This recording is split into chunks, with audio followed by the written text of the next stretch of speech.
मेरे प्यारे अधिवक्ता साथियों, सभी को हमारा प्यार भरा नमस्कार। आप सभी अधिवक्ता साथियों को ये जानकारी मिल गई होगी कि राजस्थान जूनियर डिवीज़न ने राजस्थान उच्च न्यायालय ने जूनियर डिवीज़न 2023-24 का रिजल्ट आउट कर दिया है। प्रारंभिक परीक्षा का कट ऑफ जनरल की 73 गई है। हमारे पास जब रिजल्ट आया उसके बाद से लेकर शाम तक 3 ऐसे कैंडिडेट आए जो इत्तेफाक से 72 उनको मिला है, री आंसर की जो जारी हुई है, और 73 पे सिलेक्शन हुआ है। एक अधिवक्ता बंधु लखनऊ से है, हमारे टेस्ट सीरीज से जुड़े हुए हैं, पांडे जी। मैं उस बच्चे से बात नहीं कर पाया, समय नहीं मिल पाया। हालांकि हमने लिखा था कि थोड़े समय बाद हम कॉल करेंगे आपको, लेकिन निजी व्यस्तताएं इतनी ज़्यादा रहती हैं कि हर कैंडिडेट से बात कर पाना संभव नहीं है। आपने झारखंड का कट ऑफ देखा, आपने यूपी का कट ऑफ देखा। आप देख लें कि 100 क्वेश्चन में 75% मार्क अगर नहीं आते हैं, माइनस मार्किंग की हाल है। माइनस मार्किंग के बाद इतना भीषण कंपटीशन, इतनी ज़बरदस्त तैयारी चल रही है बच्चों की, इतना प्लान्ड वे में लोग पढ़ रहे हैं, इतना ऑनलाइन के ज़माने में तार्किकता है, इतना लोगों में समझ विकसित हो गई है, नए ऊर्जा में इतना, नए बच्चों में इतनी ऊर्जा है कि उसका नतीजा ये है कि एज कम लेकिन मार्क्स 75%। एक अधिवक्ता बंधु जो झारखंड जुडिशरी में सबसे ज़्यादा नंबर लेके आया है 84, उसमें रहा नहीं गया मुझसे। मैंने पर्सनली पूछ लिया कि बेटा क्या ये जो टेस्ट सीरीज मैं चला रहा हूँ इसमें इंटरेस्टेड हो? तो उसका जवाब मैं सुन के दंग रह गया। कहा सर मैं बिल्कुल इंटरेस्टेड हूँ, लेकिन मुझे ये बात समझ में आ गई है कि जो कंपटीशन है वो बहुत टफ हो गया है। तो बगैर एक बार पूरा सिलेबस पढ़े हम टेस्ट सीरीज से नहीं जुड़ेंगे, कंटिन्यूअस सीरीज देंगे, लेकिन पढ़ने के बाद। वो बच्चा बोल रहा है जो प्रीलिम्स में सर्वाधिक 84 नंबर लेके आया है, 84%। हालांकि झारखंड में माइनस मार्किंग नहीं था। आप इस बात को यकीन के तौर पर कैसे कह सकते हैं कि जो आने वाली आपकी यूपी जे है और यूपी एपीओ है, मैं ऐसे कह रहा हूँ, कैसा भी जीएस पूछें, कैसा भी लॉ पूछें, 110 के नीचे सोचना जनरल कैंडिडेट को, अगर 114 सीट एपीओ आती है तो, और 218 पद जे आता है तो, उसमें भी ये रेशियो दिमाग के अंदर रखना, 280 से भी ज़्यादा नंबर चाहिए होंगे, लगभग 300, 150 जीएस का और 300 सब्जेक्ट का, 450 में जो लड़का 300 नंबर ले आए उसके पक्के आसार हैं कि वो मेंस लिखेगा। अभी से ये फिक्स है। आप देख रहे हैं बिहार जे की कहानी, बिहार एचजीएस की कहानी, जिसका एचजीएस मेंस कंप्लीट हो गया 14 जुलाई को। 230 नंबर पहली बार रिकॉर्ड तोड़ टॉप पे मेरिट चली गई। तो ये आपको मानना पड़ेगा, समझना पड़ेगा सभी अधिवक्ता बंधुओं बहनों को कि जो नए बच्चे हैं या पढ़ने का जो गाइडेंस का जो सोर्स उपलब्ध हुआ है, हम ही आपको गाइड कर रहे हैं, तो आप ये स्वतः नहीं जान पाते बहुत सारी बातें। हमारे तमाम अधिवक्ता साथी जो उत्तर प्रदेश के अनेक ज़िलों से हैं, वो कहते हैं सर कि आपकी क्लासेज जो इतना डिस्क्रिप्टिव मेथड में होती है, जो क्लास लेते हैं, उनका मानना है कि ये एक एक लाइन प्रोवाइड, जो सेक्शन बाय सेक्शन आपका जो क्लास चलता है, उसमें तमाम ऐसी नई बातें भी मिलती हैं जो हम नहीं जानते, और वो हमारे तैयारी में बड़ी मददगार साबित होंगी। यही हमारा उद्देश्य भी है। भाई इतने ज़िंदगी को खपा देने के बाद, 40 साल का समय पूरा दे देने के बाद, अगर ये चीज़ किसी के काम आ जाए तो वो परमार्थ की दृष्टि से तो अलग है, ठीक है, लेकिन उस व्यक्ति के लिए ये प्राणवायु से कम नहीं है जो नए रूप से बगैर किसी गाइडेंस में, बगैर किसी अनुभव के वातावरण में, एटमॉस्फियर में रहते हुए इस कंपटीशन की तैयारी में लगा हुआ है। हम आपसे आज यही बात करने आए हैं कि आप ये कट ऑफ के ऊपर गंभीरता पूर्वक प्रारंभिक परीक्षा, मेंस के पैरेलल प्रारंभिक परीक्षा को भी ध्यान में रखते हुए पर्दे नियम बनाएं कि 100 क्वेश्चन हल करेंगे। HJS वाले कई पेपर्स देख करके कर सकते हैं, लेकिन जूनियर डिवीजन APO वाले सब्जेक्ट वाइज कर सकते हैं। 100 क्वेश्चन पर डे हल करेंगे, ऐसे नहीं देख देख के। आप मॉडल सेट टाइप का होना चाहिए, जिसमें ये पता चले कि आपकी तैयारी कितने स्तर पर है। मैं अपने सभी अधिवक्ता साथियों, बंधुओं और बहनों से जो हमारे सीरीज से जुड़कर ठहरे हुए हैं, इंतजार कर रहे हैं, पहले सर भले कह रहे हैं लेकिन वैकेंसी जब तक आएगी नहीं तब तक हम मानेंगे नहीं। आप ये जान जाएं कि समय आपका जाया होता। हमारी सीरीज में डायरेक्टली आप हमको आंसर की भेजें, आंसर पंजिका उत्तर पंजिका भेजें या ना भेजें, खुद से ही अगर पर डे आप हल कर रहे हैं तो यकीन से कह रहा हूँ कि उस दिन जब आपका पेवरली प्रीलिम्स टेस्ट एग्ज़ाम हाल उत्तर प्रदेश लोक सेवा आयोग लेगा तो आपका नंबर ऑटोमेटिक 20 से 25 बढ़ा होगा। और आज के ज़माने में बहुत सारे लड़के जैसे 2 नंबर 1 नंबर से प्री में नहीं हो पा रहे हैं, कंटिन्यूअस इतने नंबर से रुक रहे हैं। हमारी अधिवक्ता बहनें 5 नंबर के भीतर अपना कैरियर गंवा रही हैं। वो 5 नंबर पाने के लिए आप क्या समझते हैं, वो घी का लड्डू नहीं है कि टेढ़ों मेढ़ चलेगा, ना ना ना। वो 5 नंबर पाने के लिए पर डे आपको घंटों स्टडी में वृद्धि करनी पड़ेगी, कंसंट्रेशन बनाना पड़ेगा। और सबसे मेन पॉइंट, 4 दिन जोश में पढ़ा फिर 3 दिन आराम किया, ये बड़ी गलत आदत है। आप 3 घंटा ही पढ़ें, लेकिन रोज़ पढ़ें, रोज़ पढ़ने पर जोर डालें। अगर आपकी कंसिस्टेंसी मेंटेन रहेगी, सातत्यता भंग नहीं होगी, तो आप यकीनन प्रीलिम्स और मेंस दोनों में अच्छा करके आएंगे। कोई भी चीज़ जो महीने भर पुरानी पड़ जाती है वो भूलने लगती है। इसीलिए ज़रूरी है कि जो चीज़ आप महीने भर पहले पढ़ चुके हैं उसको नेक्स्ट मंथ में आप एक सीमा रेखा रखें, एक टाइम टेबल बना लें कि उसने में उतना जो हमने पुराना पढ़ा था उसको रिवाइज़ भी करेंगे। पढ़ना, रिवाइज़ करना, बैक टू बैक दोनों काम करते जाना, ये प्री लेवल पर और मेंस दोनों लेवल के कह रहा हूँ, आपको बहुत हितकारी, बहुत गुणकारी होगा। अगर आप इस पर नहीं ध्यान देंगे तो आपको भी इन्हीं बच्चों की तरह, या आप ही वो बच्चे हो सकते हैं जो यहाँ ये आप सूदक मना रहे अपनी असफलता का, जो आप बार बार निराश हो रहे, मन में भावना आती कि तैयारी छोड़ दें क्या। ये आप वहाँ निराश होने के बजाय ठीक उसी समय पर ये काम करें कि वो कहाँ रिस रहा है, कहाँ बह रहा है, तो आप पाएंगे अपव्यय, समय का अपव्यय। और अगर आपके अंदर एक एनर्जी ये आ गई कि आपको कुछ भी हो जाए फर्क नहीं पड़ता, जिसको हेहर बोलते हैं, तो ये किसी भी व्यक्ति में आ जाए कि वो कारण भी जानता है, निदान भी जानता है, फिर भी दुर्योधन की तरह ये कहता है कि माधव मेरी ईमानदारी में आस्था नहीं, मैं जानता हूँ मैं गलत कर रहा हूँ, लेकिन मेरा मन पता नहीं क्यों इसी में ही लगता है। तो ऐसी कहते हैं विधि की विधिना ही विपरीत है, तो ऐसे लोगों का कुछ हो नहीं सकता। आप यकीन से, मैं फिर एक बार साफ करना चाहूँगा, ये निराशा फैलाने वाली बात नहीं है, लेकिन हमारी अधिवक्ता बहनें और बंधु सब लोग इस पर गंभीरता से लें। अगर 2020 बिहार APO का प्री नहीं हुआ था, सुनते जाइएगा, अगर उत्तर प्रदेश जुडिशरी का प्री नहीं हुआ था, अगर हरियाणा अटॉर्नी का प्री नहीं हुआ था, अगर झारखंड जे का प्री नहीं हुआ, अगर छत्तीसगढ़ जे का प्री नहीं हुआ, अगर दिल्ली जुडिशरी का प्री नहीं हुआ, अगर ये जस्ट जो एग्ज़ाम अभी अभी हुआ है राजस्थान, इसका प्री नहीं हुआ है, और आप दिखाने को PCS जे की तैयारी कर रहे हैं, फार्म डाल देते हैं, आप हमें बुरा भला कह सकते हैं, आप कभी इस सेक्टर में सफल नहीं होंगे। अगर कंटिन्यूअस इसके पहले के LLB हैं और सारे रिजल्ट निगेटिव हैं आपके, तो आपसे हाथ जोड़कर प्रार्थना है कि आप इस पर विचार करें कि आपको इसमें कंटिन्यू करना चाहिए कि नहीं, क्योंकि आप अब ढलते हुए समय के साथ, क्योंकि आपकी ला पुरानी हो गई है, आप ये नहीं सोच पाएंगे, आपका अहंकार आपको नहीं सोचने देगा कि गलती आप में है।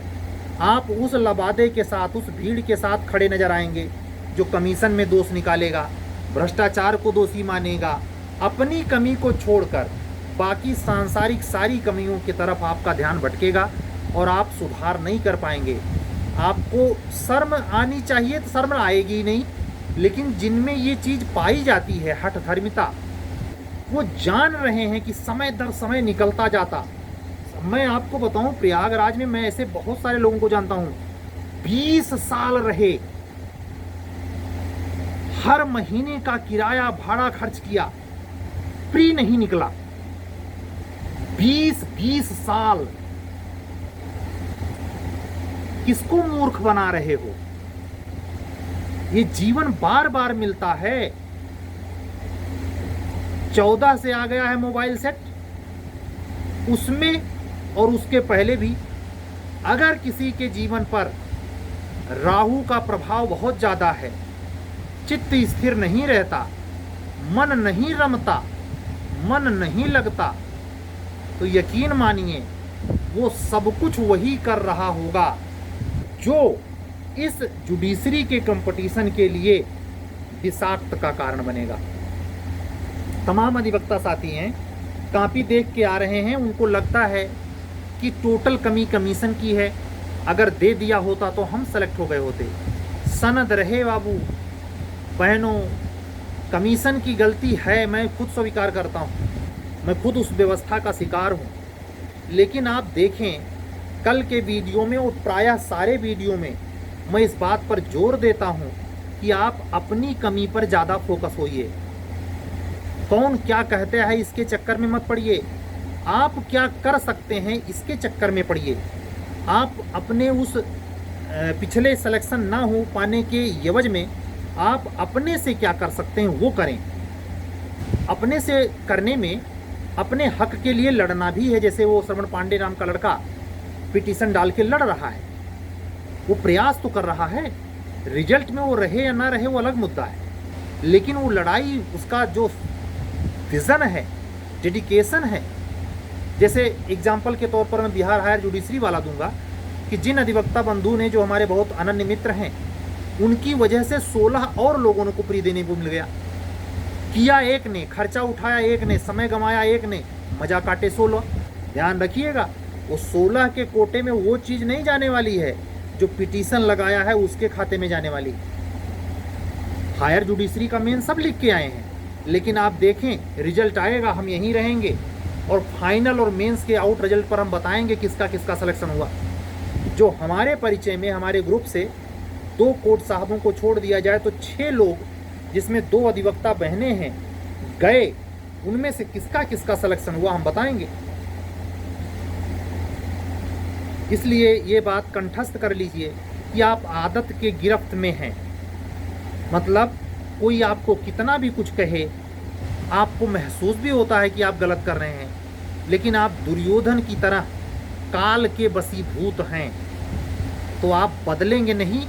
आप हमें बुरा भला कह सकते हैं, ऐसा कोई बोलेगा नहीं, लेकिन आप हस्ताक्षर करते जा रहे हैं कि आने वाले 10 साल तक किसी भी कंपटीशन में आपको सक्सेस ना मिले। इंतजाम आप दूसरे को दोष मत दें, खुद कर रहे हैं। क्यों? ये हमेशा जानिए कि जो लोग फाइनली जज बन जा रहे हैं, फाइनली एपीओ बन जा रहे हैं और फाइनली एडिशनल डिस्ट्रिक्ट जज की कुर्सी पर जा रहे हैं, उसमें से कोई भी 1% ऐसा बंदा नहीं है जो सब जानता है। ला बहुत विराट है, वो टेक्निक जानता है परीक्षा क्रॉस करने का, और ये टेक्निक आती कैसे है? अत्यधिक अभ्यास से, पिछली वाली गलतियों के न दोहराने से, अपने आप के लगातार मूल्यांकन करने से। आपको ये भी बता दूं, ऐसे तमाम आपके अधिवक्ता साथी बंधु बहन मिल सकते हैं जो ड्रिंक करके पढ़ते हों, जो ऐसी चीज़ें करते हों जो आप मोरली बहुत बुरा मानते हैं। लेकिन ध्यान रखिए, ये जो टेस्ट है, जो आप सब्जेक्ट वाइज क्रिमिनोलॉजी में जो मौलिक विधि है, जो लोकल लॉ है, माइनर लॉ है, इन सारे पेपर्स में कहीं मॉरल टेस्ट करने की ज़रूरत नहीं है। आप नॉन वेज ठूस कर खाते हों, कत्ल करके आए हों, लेकिन अगर इस सिलेबस के मानकों को आप पूरा कर रहे हैं तो आपकी इंटरव्यू कॉल होगी। यहाँ राम नामी पीताम्बरा नहीं काम करेगा कि आप सूर्य भगवान को जल चढ़ाए हैं इसलिए आपका सिलेक्शन हो जाए। नो, ये बड़ा अजीब एरिया है। कंपटीशन का सेक्टर भावुकता का सेक्टर नहीं है। यहाँ तलवारें खिंची हुई हैं, तलवार चल रही है। ये जो दो प्रतिस्पर्धी एक चेयर के अगल बगल बैठते हैं, और मुझे उन बेशर्मों पर बहुत दया आती है जो एग्ज़ाम पीरियड में पीछे झुककर पूछते हैं और वो महामूढ़ बताता भी है। ये सब कृत्य करने से एग्जाम हॉल में बचें, अपनी सेक्रेसी को समझें। आपकी प्रतिस्पर्धा में आपकी ही कुर्सी वो ले लेगा। बहुत सावधान होने की ज़रूरत है। उदार जहाँ बनना होता वहाँ तो बनते नहीं। उदार ऐसे नहीं बनेंगे कि आप 2 घंटा कल पढ़े थे, आज उदार में 4 घंटे अपना उसको कटौती करते जाएंगे, और आप पूरा समय या स्टेटस पर, एफबी पर, ट्विटर पर, इंस्टाग्राम पर, टेलीग्राम में आप ऐसे ही बर्बाद करते जाते हैं, जिसका नतीजा होता है कि आपका समय ऐसे हर बार गुजर जाता है और फाइनल सिलेक्शन नहीं होता। फाइनल सिलेक्शन बहुत दूर की बात है, प्री नहीं निकलता। जिस अधिवक्ता बंधु, मैं आपको बताऊं अजीब बड़ी बेढप जानकारी, कि लोग टीचिंग का कार्य करते हैं। सुनना, लोग टीचिंग का कार्य करते हैं, उनके अंडर में सैकड़ों नहीं हजारों लोग पढ़ाई कर रहे हैं, लेकिन जब जुडिशरी के प्रीलिम्स में वो बैठते हैं तो उन स्टूडेंट को जिनको वो पढ़ा रहे हैं उनसे 40 से 50 नंबर 100 नंबर तक नीचे हो सकते हैं। ये आप ध्यान रखिएगा। जिनसे भी XYZ अगर उनका कैरियर का एज है तो वो कोचिंग पढ़ाना, विषय विशेष की ज्ञाता होने की बातें करना, उसकी समझ आप में विकसित कर देना, ला पढ़ाना एक अलग मिशन का काम है। और उसमें इन्वॉल्व कोई व्यक्ति अगर स्वयं के लिए समय नहीं निकाल रहा है तो कोई ताजुब नहीं अपने ही स्टूडेंट से वो बुरी तरीके से पराजित हो जाए। यही हो रहा है। तो आप उनके भावुकता में मत आ जाइए कि वो आपके सर जी हैं तो सब जानते हैं। कोई सब नहीं जानता, कोई सब नहीं जानता तो सही ही सही है। असल में कोई जान ही नहीं सकता सब। इस बात को जल्दी से जल्दी स्वीकार करिए। कल की तरह आज भी लाइट चली गई है। आज तो बहुत शाम से बहुत दिक्कत है, कम से कम 5-7 बार काट चुका है। तो आपसे हम यही कहेंगे कि ये जो प्री का चक्कर है, इसमें किस किताब से पढ़ते हैं ये बहुत बाद का मुद्दा है, कैसे पढ़ते हैं ये बहुत बाद का मुद्दा है। मुद्दा ये है कि आप कंटिन्यू क्यों नहीं रह पाते, आपका दिमाग क्यों स्थिर नहीं रह पाता, आपके दिमाग में 77 विचार क्यों चलते रहते हैं, आप ऐसे लोगों का समय क्यों देते हैं और खाते हैं और खिलाते हैं। समय जो कल के वीडियो का मूल बिंदु था, आप इस पर कभी गौर तो करें। आप पाएंगे कि आप अपने ही शत्रु हैं। और गीता में ये बात आती है कि मनुष्य सबसे ज़्यादा अपने आत्मा के प्रति और खुद के प्रति सबसे बड़ा शत्रु और सबसे बड़ा मित्र है। सबसे बड़ा शत्रु वो तब हो जाता है जब उसका मन उसके कहने में नहीं है, और सबसे बड़ा मित्र वो तब अपने आप के लिए हो जाता है जब उसका मन उसके कहने में है। जो बच्चे 10 घंटे 8 घंटे 6 घंटे कंटिन्यूअस पढ़ते हैं वो बहुत सारी इच्छाओं का त्याग कर देते हैं। वो सोशल मीडिया नहीं देखते, कोई मनोरंजन नहीं करते, वो तमाम रिश्तों से कट जाते हैं। ये मान के चलते हैं कि लिमिटेड टाइम का ही है और इसी में कंपटीशन निकालना है। उनके आराम तलबी के जीवन को पूर्णतया परित्याग करते हैं। आप ऐसा नहीं करते, आप सोचते हैं आपके दोनों हाथ में लड्डू रहे। वो प्रेमानंद महाराज की आज एक वीडियो में सुन रहा था, वो समझा रहे हैं कि एक तरफ आप पर डे कोई ना कोई पाप कर्म करते हैं और दूसरे तरफ अपनी सैलरी का 10वां हिस्सा दान कर रहे हैं। ये दान जो भ्रष्ट कमाई से आप हासिल करके करते हैं, जिसको भी देंगे उसका भी अनर्थ करेगा। बिल्कुल सही वो कह रहे हैं। गांधी जी जिनको नाथूराम गोडसे ने गोली मार दी, अहिंसा के पुजारी उस महात्मा ने, आप पूरे जीवन देखें सत्य पर प्रयोग ही करता रहा। वो भीतर से दुरुस्त था, भीतर उसके अंदर कलुषित धारणा नहीं थी, न मुसलमानों के प्रति न हिंदुओं के प्रति। लेकिन संसार जो है, कम से कम अपना भारतवर्ष, हिंदू धर्म के नाम पर इतना ठगा जा रहा है।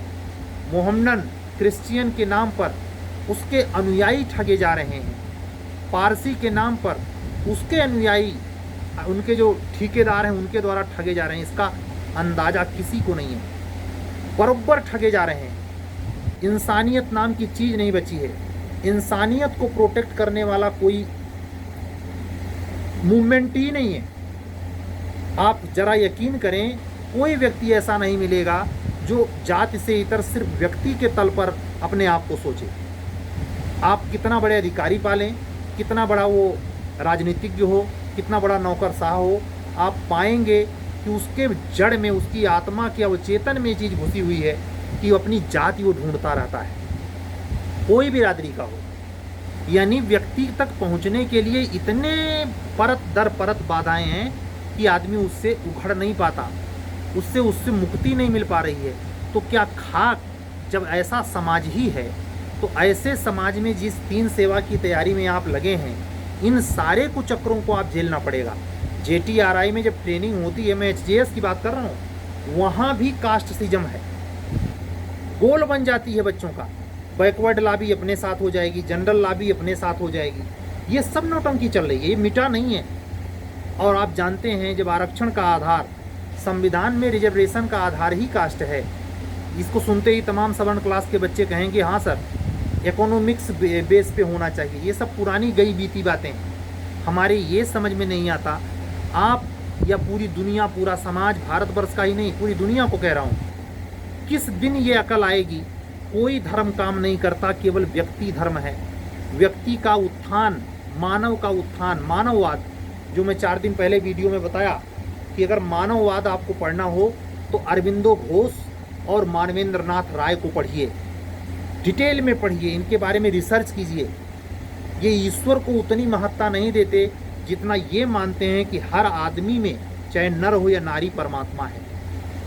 आप गरी का गोला, गहने, जेवरात, अच्छे अच्छे महंगे सामान बालाजी मंदिर में ले जाके दे आते हैं, लेकिन आपका सगा भाई तड़प तड़प के मर जाए, आपका पिताजी वृद्धाश्रम में सड़ जाए, आपकी माताजी को आपने बरसों हुए नहीं देखा, नमस्ते करना तो दूर रहा, आप उसमें अपनी कोई कीमत नहीं समझते।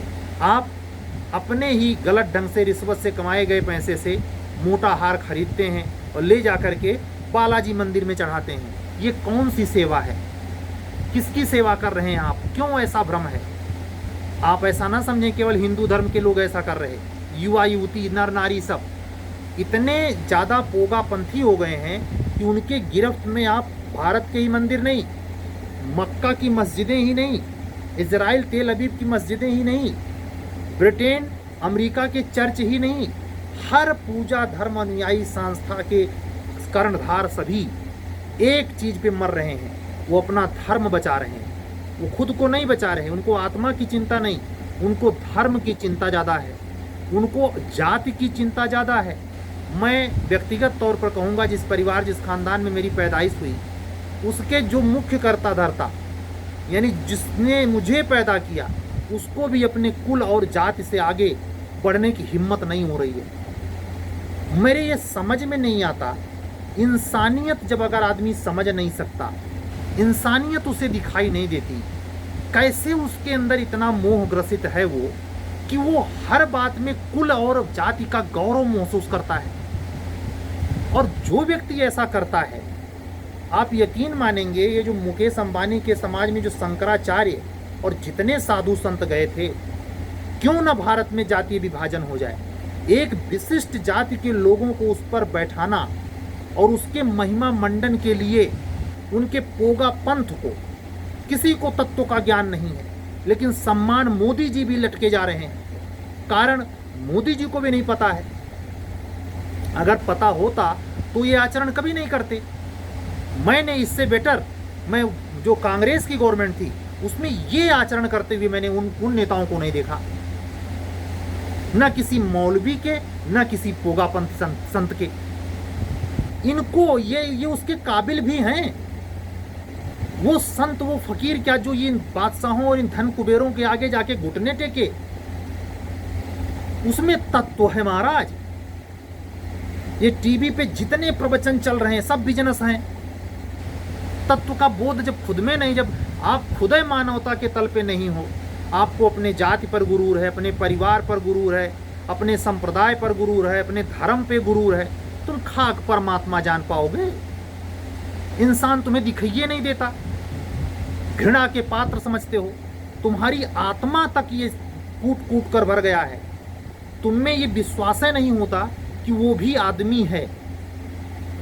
इतना आपको समझाया गया है हजारों साल से, तो ये जब विसंगति है सोसाइटी में, तो उसी विसंगतपूर्ण सोसाइटी में जो आप स्टडी कर रहे हैं रिजर्वेशन लेकर, आप इस बात का ख्याल रखें कि जिस दिन प्री का कई बार नहीं होना साबित होगा, तो आपको इन परिस्थितियों के बीच ये जॉब करनी है। खुला मैदान नहीं मिलेगा, गोलबंदी होती है भाई, मैं अपने आंखों से देखा है। पद पे आप जब पहुंच जाएंगे, आपको पद पे रहते अगर किसी कानूनी सलाह की ज़रूरत पड़ गई, तो कोशिश पहली तो ये होती है कि हमारी बिरादरी का कोई मिल जाए, वो समझा दे। ये महामूढ़ता, ये महाजड़ता निचले तबके में, जो बाद की बात है, सबसे ज़्यादा सवर्ण क्लास में है। ये क्या है? इसका पढ़ाई लिखाई से कोई लेना देना है? इसका परम तत्व से कोई लेना देना है? उसने ये लकीर खींची है क्या कि तुम ऊंचे फलनमा नीचे? लेकिन नहीं, चाहे ला पढ़ लें, चाहे दर्शन पढ़ लें, चाहे मनोविज्ञान पढ़ लें, चाहे साहित्याचार डिलीट हो जाएं, लेकिन कर्म वही है। कर्म वही है, गोबर वही उठाना है, वही दिमाग में गंदगी भरी है। और उसी आधार पर पुलिस डिपार्टमेंट में भी आप देखें, यूपी एपीओ में जो पुलिस रेगुलेशन है, जिसमें आप पढ़ते हैं, आप हैरान हो जाएंगे। थानों में जो ट्रांसफ़र चल रहा है, जो सत्ता में बैठा मुख्यमंत्री है अपनी बिरादरी के दरोगा खोज रहा है, अपनी बिरादरी के अधिकारी खोज रहा है। ये इस हद तक इस संसार, इस राज्य की व्यवस्था धंस गई है। ऐसे व्यवस्था में ही आपको जुडिशरी का ये तीनों पद लेकर के अपना काम करना है। जो जुडिशियल ऑफिसर आएगा वो किस बिरादरी का है, उसकी मेंटेलिटी कैसी है, 1-2 दिन में सारे कर्मचारी, पेशकार, स्टोनो, सब चपरासी सब जान जाते हैं कि वो रिश्वतखोर है, जातिवादी है, क्या क्या है, सब पता चल जाता है, चाहे लेडी हो चाहे जेंट्स हो।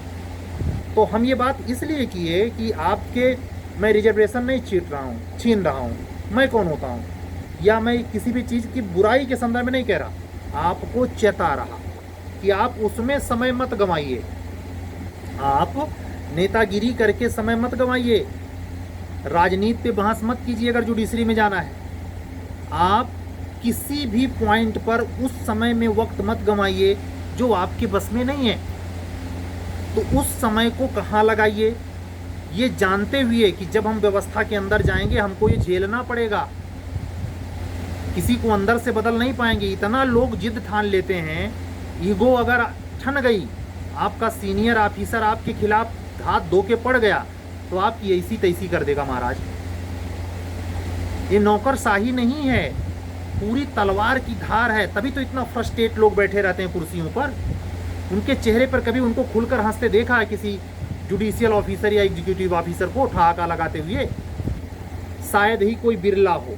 ज़्यादातर फ्रस्ट्रेट, सीनियर अधिकारियों का झांसा, तनाव, स्वतंत्र ढंग से कोई भी कामकाज नहीं कर पाना, ज़्यादातर तो इसी कामकाज में चुप बैठे रहते हैं, ना कुछ करेंगे ना नहीं करेंगे, नहीं करेंगे हमारा कोई क्या कर लेगा, इस मानसिकता से सेवा में है। मतलब व्यवस्था वो ढो रहे हैं, या ऐसे कहें व्यवस्था उनको ढो रही है। तो ये बात ज़रूरी थी कि जो कल के वीडियो की पूरक एक प्रकार से कह सकते हैं कि आपने जो ये कट ऑफ रेगुलर देखा है, अपने हस्र को देखा है, अब आप तय कर लें कंटिन्यू होना है या छोड़ करके कोई दूसरा काम करना है। क्योंकि अगर इस एज में आपने कोई कठोर और बड़े निर्णय नहीं लिए, इतनी विफलताओं के बाद भी, तो आप पछताएंगे, एज बढ़ जाएगी, कुछ कर नहीं पाएंगे। ये सत्य है। जो लोग कहते हैं कि इतने दिनों से जब नहीं हो पाया तो अब क्या होगा, चुभती तो बहुत ज़्यादा है, लेकिन वो कड़वी सच्चाई है। शुरुआती 5 साल में अगर सक्सेस नहीं मिली, तो आप ये जान जाइए कोई ठीक नहीं, आप 25 साल तक नाक रगड़ें।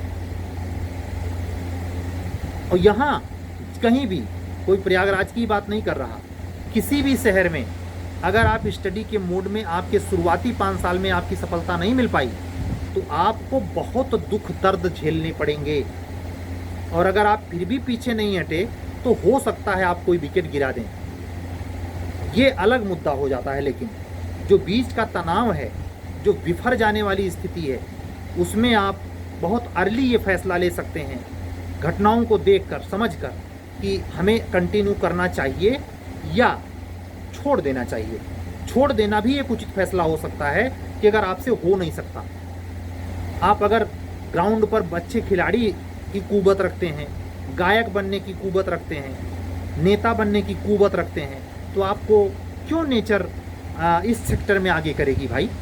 जब आपका स्वरूप ही इसी चीज़ के लिए है कि आप खिलाड़ी बन जाएं, आप लीडर बन जाएं, हैं?